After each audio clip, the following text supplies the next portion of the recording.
Hello everyone, welcome back.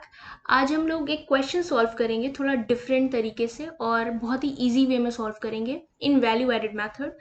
जैसे कि हम लोग जीवीओ सॉल्व करते थे, जीवीए करते थे, देन अगर क्वेश्चन में पूछा हो नेट वैल्यू एडेड निकालो, तब हम लोग नेट वैल्यू एडेड को फाइंड आउट करते थे। यानी तीन प्रोसीजर, दो प्रोसीजर को क्रॉस करके थर्ड प्रोसीजर पे हम लोग आते थे।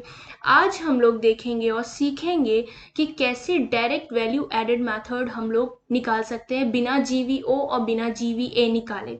तो चलिए स्टार्ट करते हैं।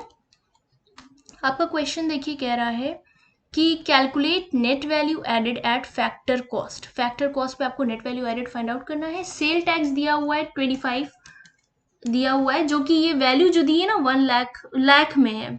ठीक है, लाख में है तो 25 लाख कह लो। ठीक है, कंजम्पशन, लेकिन जब हम लोग लिखेंगे यूनिट तो 25 और 5 और 10 15 ऐसे ही लिखेंगे। लास्ट में जब आंसर निकालेंगे तो लाख में लिख देंगे। ठीक है, कंजम्पशन ऑफ फिक्स कैपिटल 5 है, क्लोजिंग स्टॉक 10 है, और कॉर्पोरेट टैक्स 15 है, ओपनिंग स्टॉक 20 है, sales 520, purchase of raw materials 140। इसमें सारा चीज हम लोग सबसे पहले ऑब्जर्व करेंगे कि कौन सी ऐसी चीज है जो ना जीवीओ में आती है, ना जीवीए में आती है, ना नेट वैल्यू एडेड फैक्टर में आती है। तो हमने देखा कि सेल टैक्स इनडायरेक्ट है, तो हाँ हम उसको लिख सकते हैं और लिखेंगे ही अभी आगे क्वेश्चन में। कंजम्पशन ऑफ फिक्स कैपिटल को डेप्रिसिएशन कहते हैं। बहुत बार हमने हर वीडियो लेक्चर में बताया, जहां जहां कंजम्पशन ऑफ कैपिटल आया है, फिक्स कैपिटल आया, वहां मैंने बताया कि इसको डेप्रिसिएशन भी कहते हैं। क्लोजिंग स्टॉक का तो भाई जीवीओ में काम है। कॉर्पोरेट टैक्स का कोई काम नहीं है। ठीक है, तो कॉर्पोरेट टैक्स को हम लोग कहीं भी नहीं लिखेंगे। ओपनिंग स्टॉक देखा, ओपनिंग स्टॉक तो भाई क्लोजिंग में से ओपनिंग माइनस करेंगे तभी तो चेंज इन स्टॉक निकलेगा, तब वो जीवीओ में फाइंड आउट होगा। सेल्स का भी काम है, सबसे पहले सेल्स का भी काम है। Purchase of raw material, intermediate consumption जो होते हैं उसमें, जैसे purchase of raw material, purchases of fuels, purchases of electricity या यूज ऑफ इलेक्ट्रिसिटी, ये सारी चीजें इंटरमीडिएट कंजम्पशन होते हैं। तो अगर मान लीजिए क्वेश्चन में इंटरमीडिएट कंजम्पशन नहीं लिखा है, तो आप ये मत सोचिएगा कि purchases of raw material intermediate consumption नहीं है, ये इंटरमीडिएट कंजम्पशन ही है। हमें आईसी की जगह परचेज ऑफ रॉ मटेरियल की वैल्यू लिखनी पड़ेगी। ठीक है, अगर परचेज ऑफ मशीनरी लिखा होता तब हम इग्नोर कर देते, तब वो आईसी में उसको हम इंक्लूड नहीं करते। ठीक है, ध्यान रखिएगा, बहुत ही इंपॉर्टेंट पॉइंट था ये। चलिए अब बिना टाइम वेस्ट किए क्वेश्चन को सॉल्व करते हैं। ओके, देखिए सबसे पहले हमने अभी देखा कि हमें क्या निकालना है, एनवीए निकालना है, वो भी फैक्टर कॉस्ट से निकालना है। ठीक, फैक्टर कॉस्ट से निकालना है तो सबसे पहले हमें जरूरत पड़ेगी सेल्स की। सेल्स की जरूरत क्यों पड़ रही है? क्योंकि जीवीओ में सेल्स की जरूरत रहती, सबसे पहला जीवीओ निकालते थे, सेल्स की जरूरत रहती थी। ठीक है, sales plus change in stock करते थे। अब क्लोजिंग स्टॉक प्लस किया, क्लोजिंग स्टॉक लिखा, माइनस लगाया, ओपनिंग स्टॉक लिखा। ठीक है, क्लोजिंग माइनस ओपनिंग करते हैं तो चेंज इन स्टॉक निकलता है, ध्यान रखिएगा इस बात का।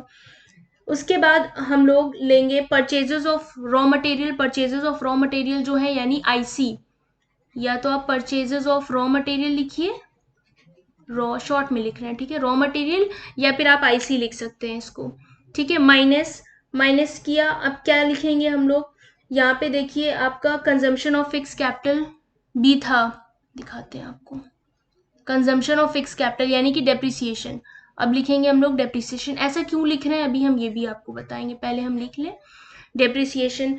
डेप्रिसिएशन के बाद हम लोग और क्या लिख सकते हैं इसमें, डेप्रिसिएशन, फिर हम लोग सब्सिडीज और इनडायरेक्ट टैक्स वगैरह माइनस करते हैं। तो हमने क्वेश्चन में देखा कि यहाँ पे ना सब्सिडीज दिया है, ना इनडायरेक्ट टैक्स नाम से कोई चीज दिया है, बट सेल टैक्स दिया है जो कि इनडायरेक्ट होता है। तो हम यहाँ पे लिख सकते हैं सेल्स टैक्स, सेल्स टैक्स। अब देखिए क्वेश्चन ऊपर कर देते हैं। ऐसा क्यों हुआ है? क्योंकि सेल्स हम लोग जीवीओ में लिखते हैं। सबसे पहला स्टेप देखिए, जीवीओ, दिमाग को मतलब थोड़ा सा रिकॉल करिए मेमोरी को। सबसे पहले सॉरी, सबसे पहले जीवीओ लिखते हैं।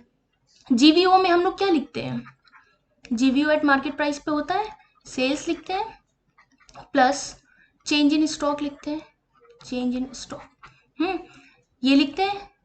यहाँ पे देखिए लिख दिया सेल्स, चेंज इन स्टॉक, का फॉर्मूला हमने वेरी फर्स्ट लेक्चर में इसके बताया है, क्लोजिंग माइनस ओपनिंग होता है, तो क्लोजिंग माइनस ओपनिंग दिया था तो हमने लिख दिया, ठीक, दोनों को प्लस कर दिया। सेकेंड फॉर्मूला क्या होता है, सेकेंड आप लोग क्या निकालते हैं, जीवीए एट मार्केट प्राइस पे निकालते हैं। जीवीए का फॉर्मूला क्या होता है, GVO at market price minus IC, है ना।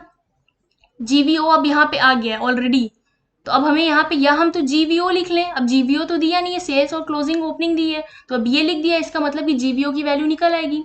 जीवीओ से हम लोग क्या माइनस करते थे, आईसी, आईसी अभी हमने आपको बताया, आईसी आप लोग परचेज ऑफ रॉ मटेरियल को आईसी भी कह सकते हो, तो आईसी आपने लिख दिया। यहाँ तक आपका क्या हो गया, यहाँ तक आपका कौन सा फॉर्मूला हो गया, यहाँ तक हो गया, जीवीए तक हो गया। अब देखिए जब आप जीवीए निकाल लेते हैं और एनवीए आपको जरूरत पड़ती है, एक मिनट, एनवीए की जब जरूरत पड़ती है, एनवीए एट फैक्टर कॉस्ट बोल रहा है ना, फैक्टर कॉस्ट, तो आप क्या करते हो, सबसे पहले जीवीए लिखते हो, जीवीए लिखते हैं, ठीक है, जीवीए आपका मार्केट प्राइस पे दिया हुआ है। फिर क्या करते हैं, फिर टैली करते हैं ना, जीवीए को एनवीए से टैली करते हैं। यहाँ एन था, यहाँ जी था, हमने बहुत टाइम आप लोग को बताया हुआ है कि ग्रॉस में से हम लोग माइनस करते हैं डेप्रिसिएशन, इफ दिया होगा क्वेश्चन में तो, ठीक है, तो ग्रॉस में से माइनस करेंगे डेप्रिसिएशन तो नेट पता चल जाएगा, तो पहला प्रोसीजर सक्सेसफुल, यानी ग्रॉस में से हमने डेप्रिसिएशन माइनस कर दिया तो एनवीए निकल आया। उसके बाद एडेड और वैल्यू दोनों सेम है, अब डिफरेंस क्या है दोनों में, मार्केट और फैक्टर कॉस्ट का। मार्केट प्राइस में से हमने कई बार आपको बताया है, मार्केट प्राइस में से जब हम टैक्स को हटा देते हैं तब हमें फैक्टर की कॉस्ट, फैक्टर कॉस्ट पता चल जाती है। तो अब इसमें टैक्स क्या दिया हुआ है, सेल्स टैक्स दिया है कि नहीं दिया है, तो अब यहाँ पे हम सेल्स टैक्स लिख सकते हैं, सेल टैक्स कह लो या इनडायरेक्ट टैक्स कह लो। तो अब देखिए इस फॉर्मूले को किस तरह से शॉर्ट कर दिया गया है, इस फॉर्मूले को, अब यहां तक तो मेरा जीवीओ था, ध्यान से देखना, एक मिनट पेन चेंज कर दो, यहां तक क्या था आपका, ये किसका फॉर्मूला है, जीवीओ का था, यहां तक आपका जीवीओ निकला है मार्केट प्राइस से। जीवीओ में माइनस अगर हम परचेज कर दें, आपका ये कर दें, ये इसमें से माइनस कर दें, तो आपका आधा फॉर्मूला ये हो गया। अब ये जब निकल हो गया तो आपका जीवीए हो गया, बच आ गया।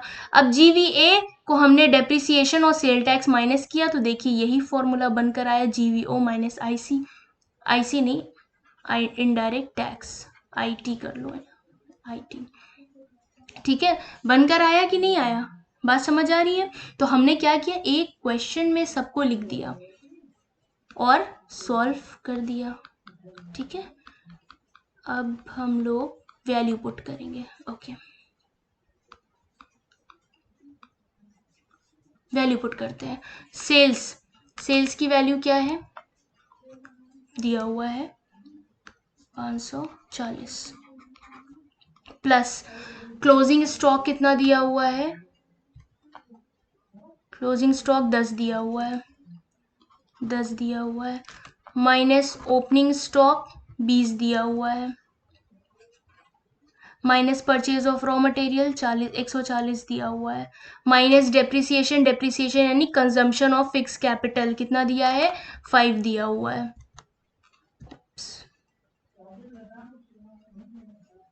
5 दिया है, डेप्रिसिएशन 5। सेल्स टैक्स कितना दिया हुआ है, बार बार स्क्रॉलिंग करनी पड़ रही है, सेल टैक्स 25 दिया हुआ है, ठीक, सेल टैक्स की जगह लिख दिया हमने 25। अब देखिए 540 10 माइनस 20 माइनस 140 माइनस 5 माइनस 25, जब आप इसको सॉल्व करोगे, इसमें आपने इसको ऐड किया तो 510 आएगा, 550 आएगा, माइनस 20 माइनस 140 माइनस, अब प्लस माइनस माइनस, बहरहाल इसको अगर एनी आप फिर इसको इससे माइनस करोगे, आप अगर माइनस करके देखोगे तो आपके पास आंसर टोटल आएगा प्लस माइनस इतना, ठीक है, 140 ठीक है, आएगा आपका 300 समथिंग, 360 आएगा, किस में आएगा, लाख में आएगा। ये आपका क्या हो गया, फाइनल आंसर। देखिए किस तरह से एक बार में एनवीए आपको निकलकर समझ में आ गया, ना आपको जीवीओ निकालना पड़ा ना जीवीए निकालना पड़ा।